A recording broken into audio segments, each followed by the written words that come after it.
परीक्षित ने पूछा, ब्राह्मण धारणा एवं साधन से किस वस्तु में किस प्रकार की जाती है और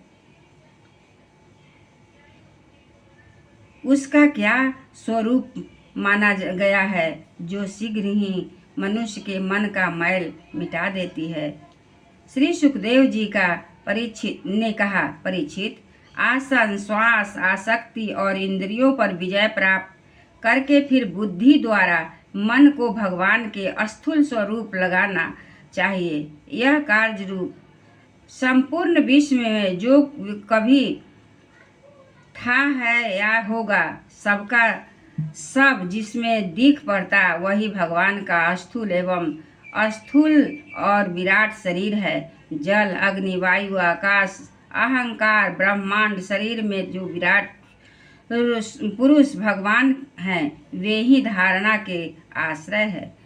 उन्हीं की धारणा की जाती है।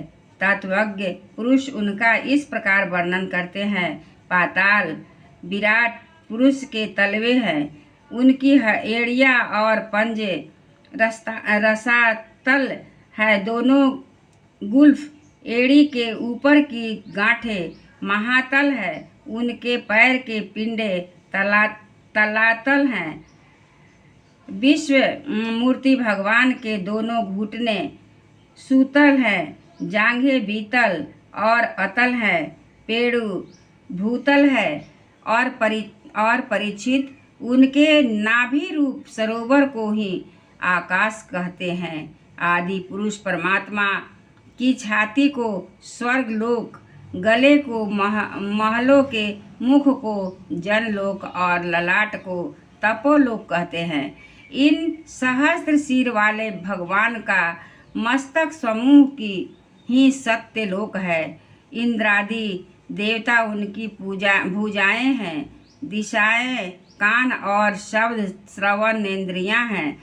दोनों अश्विनी कुमार उनकी नासिका के छिद्र हैं, गंध घ्राणेंद्रिय है और धधकती हुई आग उनका मुख है। भगवान विष्णु के नेत्र अंतरिक्ष है, उनमें देखने की शक्ति सूर्य है। दोनों पलके रात और दिन है।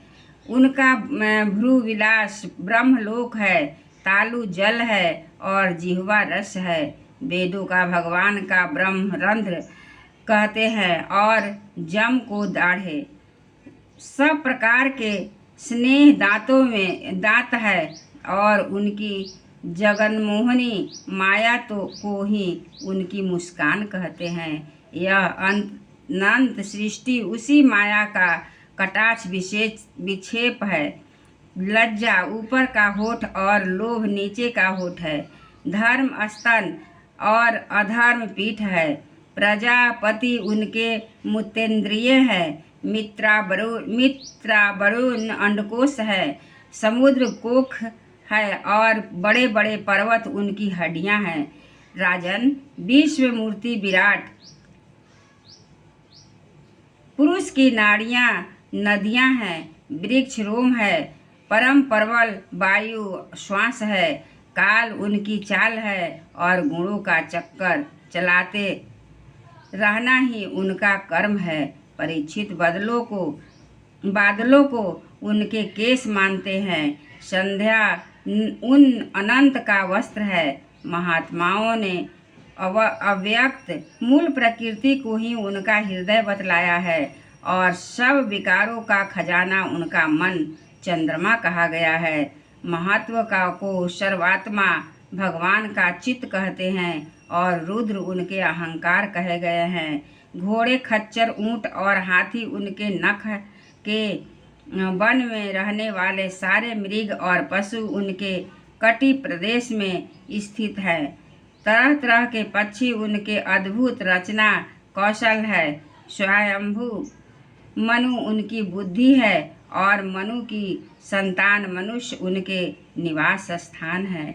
गंधर्व, विद्याधर, चारण और अप्सराएं उनके षड्ज और आदि स्वरों की स्मृति है। दैत्य उनके बीज हैं। ब्राह्मण मुख, क्षत्रिय भुजाएं, वैश्य जंघाएं और शूद्र उन विराट पुरुष के चरण हैं, विविध देवताओं के नाम से जो बड़े बड़े द्रव्य में यज्ञ किए जाते हैं वे उनके कर्म है।